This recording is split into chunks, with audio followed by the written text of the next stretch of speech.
So if you've been following along with me, you can tell that I've been camped out on Joseph. He is a fascinating character to me in my mind, and I kind of get stuck sometimes on characters in the Bible just because it helps humanize them to me. It makes God's word about them more rich and feel more real to me. And so I tend to center on sometimes maybe it's a David or maybe it's Joseph or other individuals in the Bible, because from their example I can find hope. So today the lesson is entitled Foolish. And Steve reminded me that in Matthew, Jesus said that we shouldn't be calling people fools. And Steve said, so I don't use the word foolish, I just refer to them as idiots. So I'm not going to be that harsh.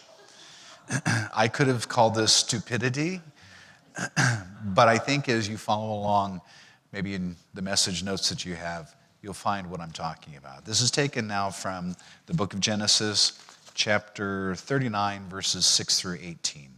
Kind of a lengthy verse, but I want you to have the context.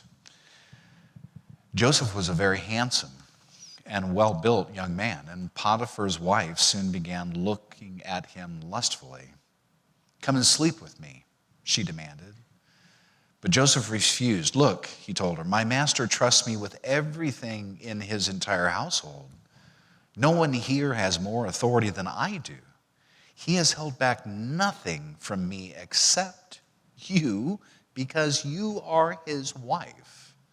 How could I do such a wicked thing? It would be a great sin against God." She kept putting pressure on Joseph day after day, but he refused to sleep with her, and he kept out of her way as much as possible. One day, however, no one else was around when he went in to do his work. She came and grabbed him by his cloak, demanding, "Come on, sleep with me." Joseph tore himself away, but he left his cloak in her hand as he ran from the house. When she saw that she was holding his cloak and that he had fled, she called out to her servants. Soon all the men came running.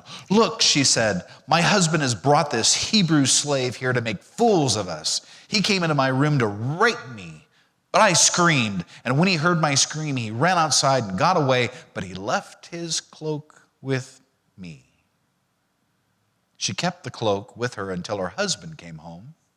Then she told him her story. "That Hebrew slave you've brought into our house tried to come in and fool around with me," she said. "But when I screamed, he ran outside, leaving his cloak with me." Right, Justice Kavanaugh. So I thought with the hotter temperatures, I'd give you a good visual. I mean, we're here indoors and it's air conditioned, or we're out in our cars and maybe running our air conditioning. So my visual today is this next slide. And this was a beautiful morning in the mountains on a very cold, crisp January. I was with a church youth group. This is not me, by the way, as a picture. It's just a representation of what we were doing. So I'm with my church youth group up in the San Bernardino Mountains, and we had gone there to play in the snow. I mean, that's what you did as teenagers. And now, when you're a teen, there's absolutely nothing better than just like leaving it out all on the field. So whether it's football, baseball, soccer, anything, there's nothing better than leaving it all out on the field of snow, especially snow on a mountain with a toboggan as your sled. And we'd found this perfect spot to ride down and race. It was this kind of gradually descending slope that exited out onto this very little used road, and then down another steeper slope that ended in this really long flat area where you could just kind of coast to a stop. So here I am with my toboggan. I'm holding a friend of mine, his brother, so he was a kindergartner, so I'm holding him in my lap, and I'm ready now for the thrill of a lifetime. And I had no idea that it virtually could have been the thrill of my lifetime. You see, that little used road that was used as the separator between one slope to the other, well, it was a road that came around from a blind curve. And because of the previous night's temperature, it had been reduced to basically an asphalt skating rink. So it was still good for the sled, but it was preceded by a blind curve you couldn't see. So compounding matters, it had snowed just the night before. And that's great for skiing if you're a skier, but powder is not the best surface to brace yourself if you're trying to stop yourself while riding down a hill on a toboggan. But there I am, me and my friend's younger brother. The lookout we had posted around that blind corner apparently had been too busy drinking maybe hot chocolate to notice that there was a car on the road. So when I asked if the coast was clear, I was given the green light. And off I took on my toboggan with my kindergarten friend down this hill. But it was only seconds later that then I heard the lookout screaming that there was a car coming around the corner on this little used roadway. At that point, the only thing I could think of was stopping the toboggan and then trudging up the hill and doing it all over again. But there was one problem. Because it had snowed the night before, I couldn't stop my toboggan. The previous night's powder had prevented me from getting that friction that I needed to come to a stop. And so panicked, I shoved the kindergartner off my lap and just held onto my sled and hoped for the best. Well, the best actually happened. It got me because when I hit the asphalt, I came to an abrupt stop.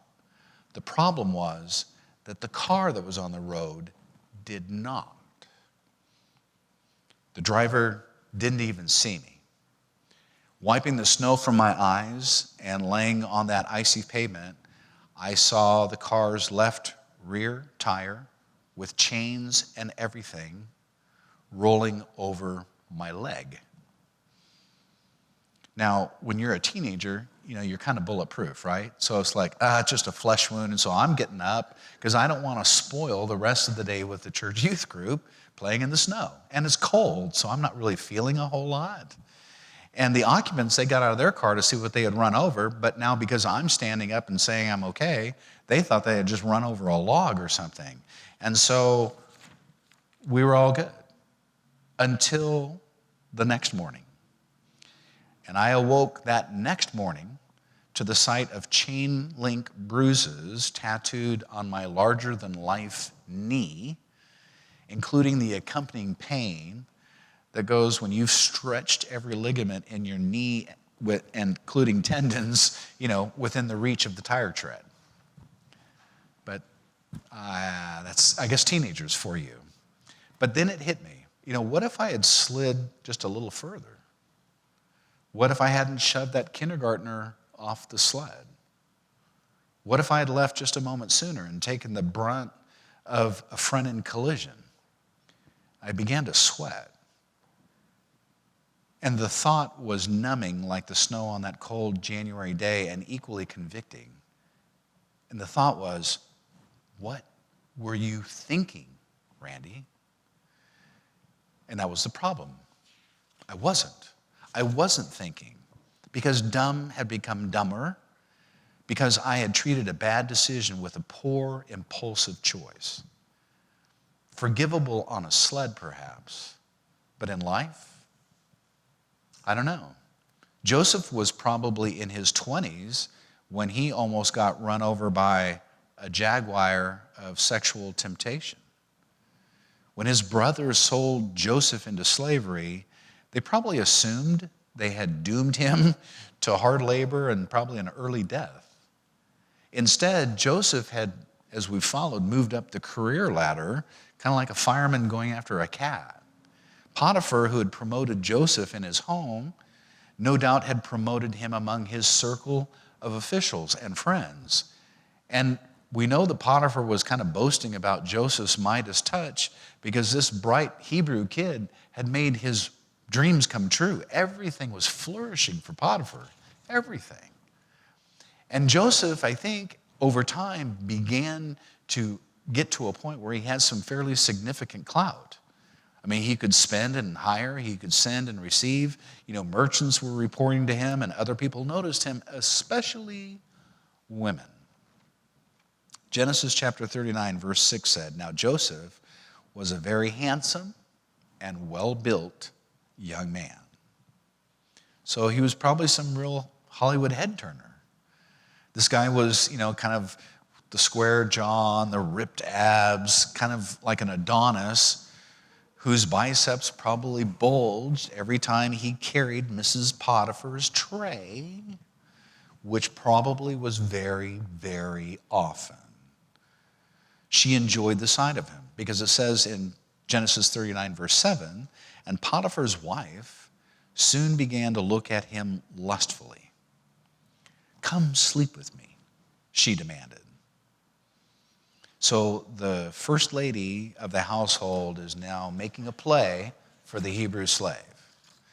"Joey, how about a little sugar with my coffee?" And wink, wink, hint, hint. And as she passed him in the hallway, maybe she'd brush up against him. As he brought dessert to the table, she'd maybe touch his leg. Maybe by the clothes that she wore or maybe didn't wear, she made it clear, "I'm yours for the taking, Joseph, so take me now." And she pursued Joseph day after day, it says in verse 10. I mean, he had plenty of opportunities to consider the proposition and plenty of reasons to accept it. So let me just give you some rationale here from Joseph's perspective and maybe what thoughts may have crossed his mind. I don't know. We know what his final act was, so he didn't act on these thoughts, but I'm just thinking from a more human perspective.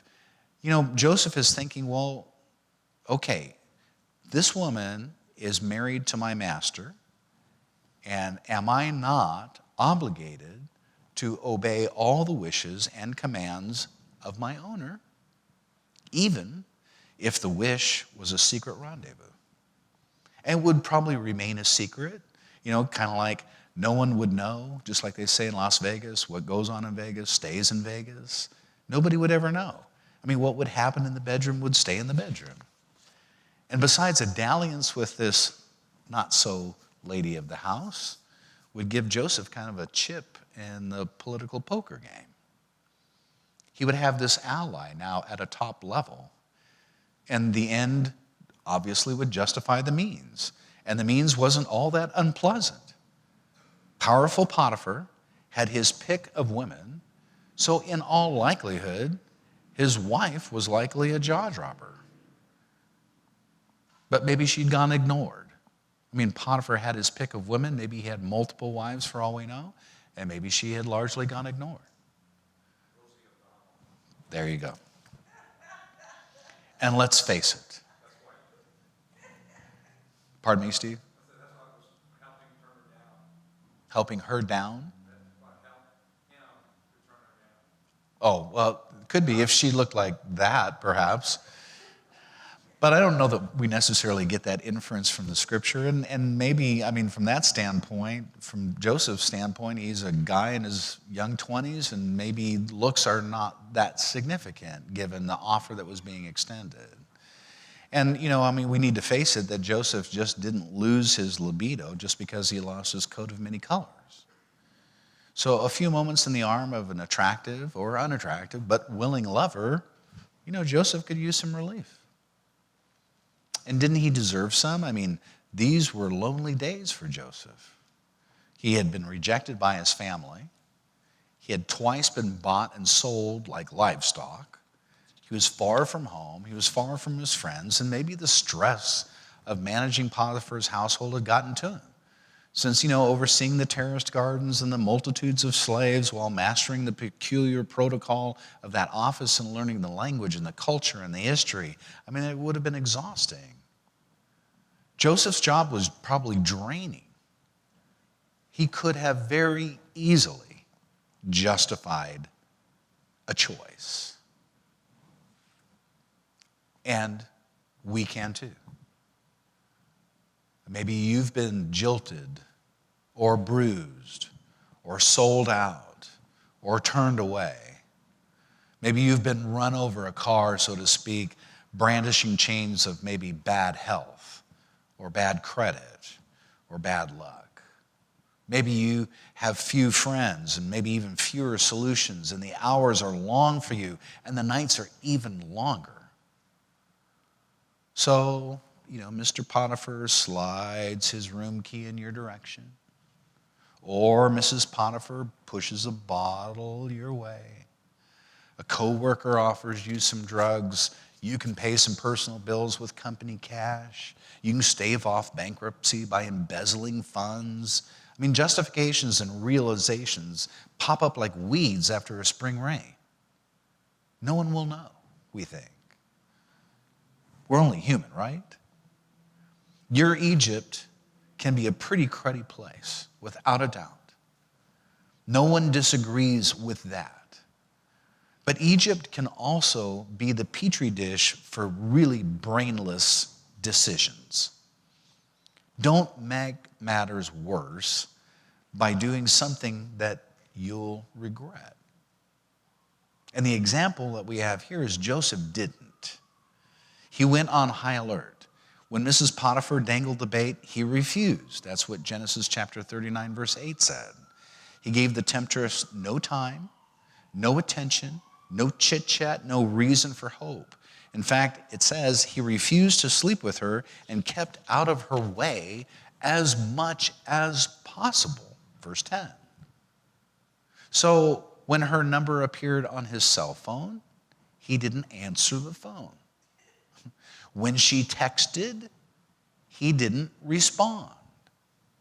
When she entered his office, he left the building. He avoided her like the poison that she was, because verse 8 says, Potiphar trusts me with everything his entire household. So to sleep with her would have been a sin against his master, and actions have consequences. And Joseph placed his loyalty above his lusts. He honored his master, Potiphar, and he honored his master, God. Joseph's primary concern was his preference of God, because it says in verse 9, how could I do such a wicked thing? It would be a great sin against God.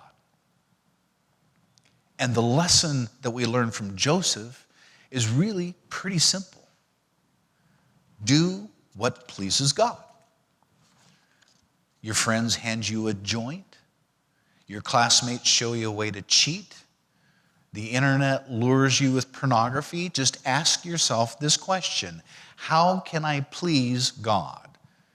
The psalmist says in Psalm chapter 4, verse 5, do what is right as a sacrifice to the Lord and trust the Lord. Did you catch that?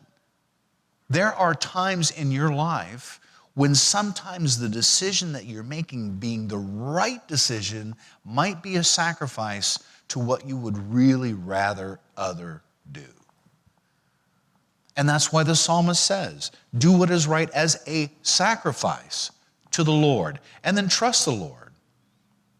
You don't fix a struggling marriage with an affair. You don't fix a drug problem with more drugs. You don't fix a debt problem with more debt. Frankly, you don't fix stupid with stupid. You don't get out of a mess by making another one. One act of carnality is a very poor exchange for a lifetime's legacy, which would be lost. Do what pleases God. You'll never go wrong doing what's right. And Thomas made this discovery. Thomas, in many ways, was a more modern day Joseph. Thomas was born in 1899 to a Baptist pastor and to a church pianist. Thomas was exposed to music very, very early on in his life. By the age of 12, he was imitating jazz music in the black community that he lived in the Deep South. In his late teens, he went to Philadelphia and then to Chicago, where then he started playing in the speakeasies. And somewhere along the way, Thomas forgot his faith. He compromised his lifestyle. He turned away from the convictions of his youth. And his talent opened a lot of doors. But his conscience would never let him rest. Long nights on the road left him exhausted and weary. A relative urged him, Thomas, turn back to God. And at the age of 21, Thomas did. He had an encounter with God that would lead him to write later on that my inner being was thrilled. My soul was a deluge of divine rapture. My emotions were aroused. My heart was inspired to become a great singer and a great worker in the kingdom of God. And so young Thomas at 21 now turns all of his energy into God-honoring music. Rhythm and blues kind of met worship and praise. And the result was this brand new genre of really toe-tapping, soul-lifting music. He took a position as a music director in a Chicago church. And at the age of 26, Thomas met the love of his life. And so he gets married. He began a publishing company. He founded the National Convention of Gospel Choirs and Choruses. Thomas was on a roll. He worked with some of the greatest singers in the history of gospel music. Singers that included the likes of, let's say, Mahalia Jackson. By 1932, Thomas was enjoying the blessings of God at full speed. I mean, he had a happy marriage, he had a growing ministry, and his first child was on the way. I mean, for Thomas, life was great. But then he got run over by that car. One night, after singing to a St. Louis audience, he was handed a Western Union telegram. It read simply, "Your wife just died." She had passed away giving birth to his first child. So Thomas hurries back to Chicago, where his newborn son ends up dying the next day. And Thomas fell into this huge crevasse of grief.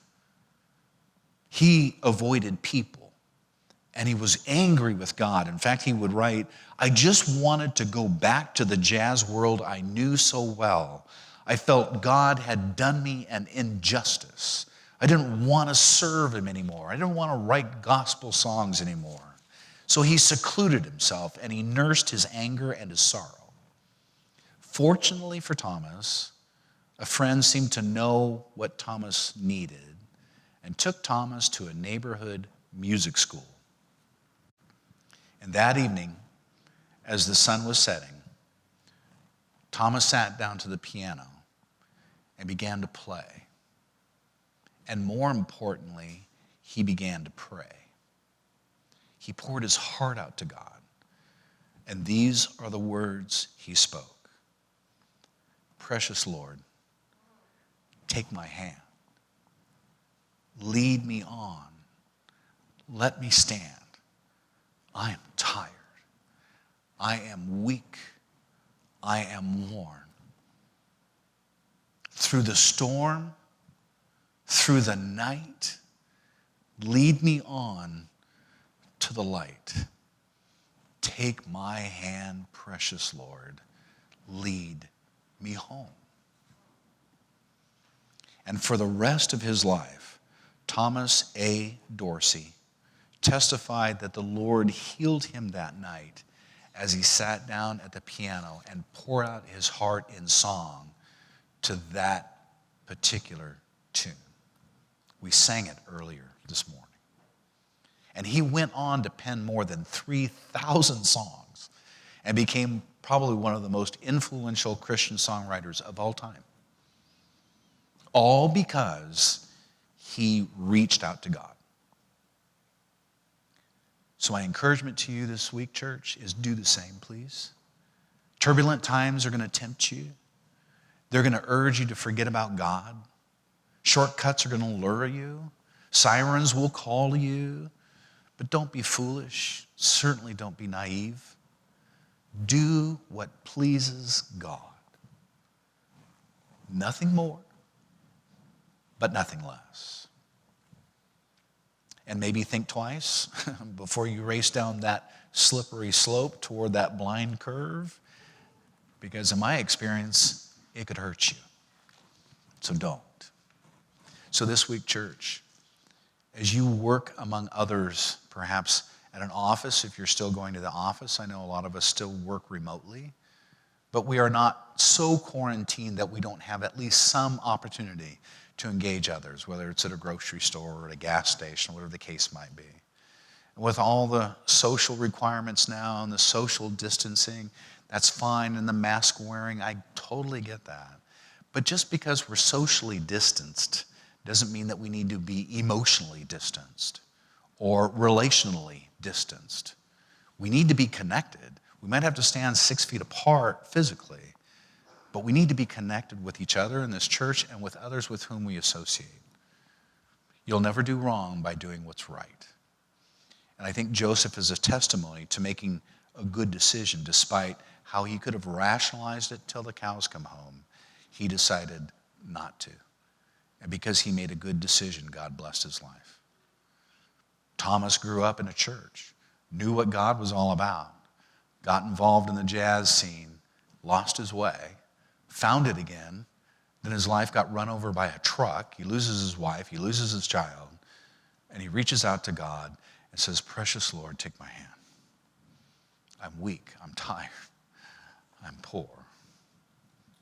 Through the storm, through the night, Thomas was pouring out his heart to God, and God blessed him.